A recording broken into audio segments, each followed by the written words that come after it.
안녕하세요. 세상의 모든 얼굴 345 성형외과의 한균함 원장입니다.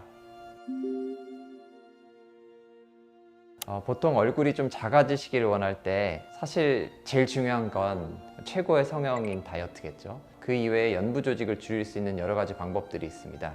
그 중에서 제가 수술적으로 활용하는 방법은 첫 번째는 가장 안전하다고 할 수 있는 피하 지방층에 대한 지방 흡입이 되겠고요. 지방 흡입은 보통 절개를 필요로 하지 않기 때문에 간단한 바늘 구멍을 통해서 줄일 수 있는 방법이어서 활용도가 좋습니다. 피하 지방 이외에 저희가 안전하게 제거할 수 있는 볼륨으로 심부볼이라는 것이 있습니다.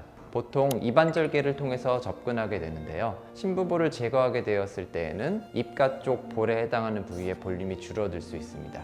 요 심술보라고 이야기하는 볼 주변, 입가 주변의 처짐에 대해서 고민을 하실 때 위쪽에 해당하는 부분은 심부볼이, 그다음에 아래쪽에 해당하는 부분은 피하 지방이 그 원인이 되는 경우가 많습니다. 그래서 그 경우에는 저는 심부볼 제거와 지방 흡입을 동시에 권하기도 합니다.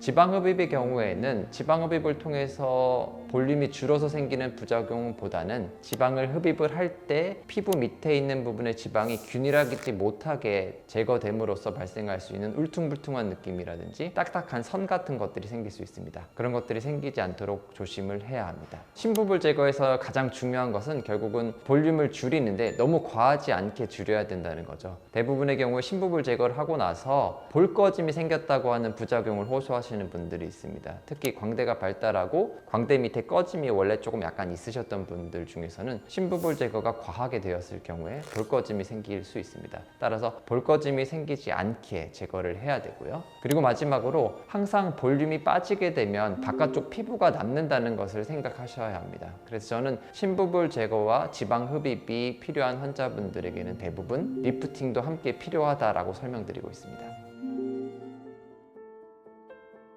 분명히 피부가 처지실 수 있습니다. 피부의 두께와 탄력에 따라서 피부가 처질 수 있는 정도가 다르게 나타나는데요. 그래서 볼륨이 빠질 수 있는 여지가 많으신 분일수록 당연히 그 처짐에 대한 대비를 해야 되고, 리프팅적으로 처짐을 해결할 수 있는 방법도 있지만 늘 말씀드리지만 뺀 지방을 주변에 넣어서 주변에 필요한 부분에 잘 채워줌으로써 그 볼륨을 분배하는, 재분배하는 그런 방식으로 접근하는 것도 좋습니다.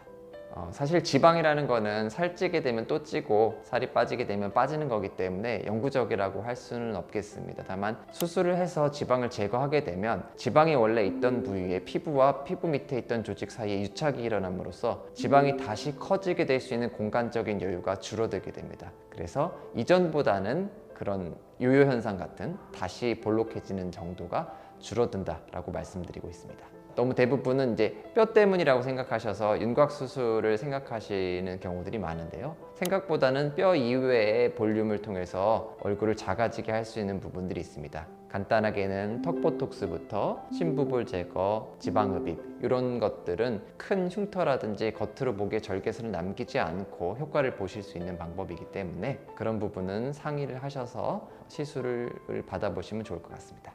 감사합니다.